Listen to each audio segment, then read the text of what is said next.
Rally से पहले आम आदमी पार्टी के ट्रेलर में सिर्फ केजरीवाल थे, लेकिन पिक्चर में कहानी ने कई टर्न लिए। आजादी की लड़ाई में वो एक फ्रीडम फाइटर थे जो देश के लिए लड़ते लड़ते शहीद हो गए।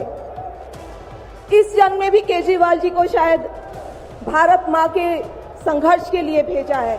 31 जनवरी को हेमंत जी को जेल में डाला गया, 2 महीने से जेल में है।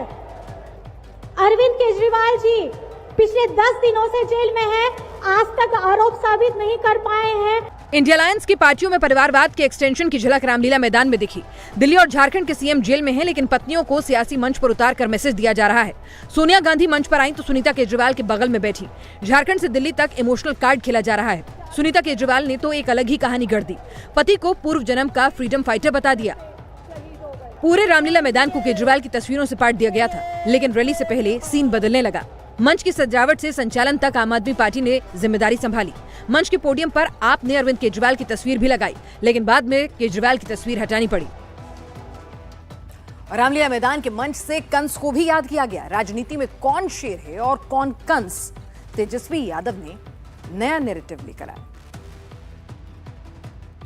रोज रोज मोदी जी तुम ऐसा करोगे, जनता जो रूठ गई तो हाथ मलोगे। अरे तुम तो धोखेबाज हो, वादा करके भाग जाते हो। यूपी बिहार की यादव फैमिली भी इंडी के मंच पर पहुंची। अरे तुम तो तेजस्वी ने बॉलीवुड एक्टर और शिवसेना शिंदे गुट के नेता गोविंदा के सुपरहिट गाने को गाकर एनडीए सरकार पर निशाना साधा। राजनीति में कौन शेर कौन कंस, तेजस्वी ने यह नया नैरेटिव भी गढ़ा। कंस राज आप लोगों ने देखा होगा।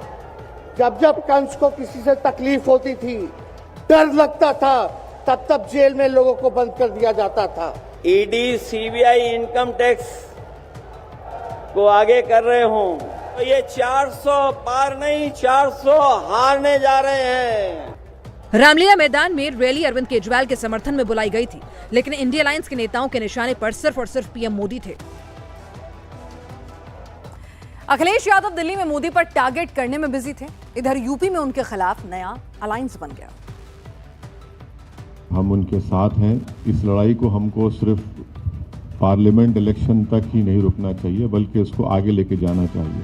और मुझे यकीन है कि उत्तर प्रदेश की जनता इस पीडीएम का साथ देगी। आज हम सरकार के खिलाफ, मुख्य विपक्ष के खिलाफ अपने इस पीडीएम न्याय मोर्चा को लेकर के आपके बीच में आए हैं। यूपी में अपना दल कमेरावादी और सपा का अलायंस टूट गया है। पल्लवी पटेल ने ओवैसी के साथ गठजोड़ कर दिया। 2022 के यूपी चुनाव में सपा और अपना दल कमेरावादी का गठबंधन था। अखिलेश और पल्लवी के बीच दूरियां राज्यसभा चुनाव के दौरान बढ़ने लगी थी।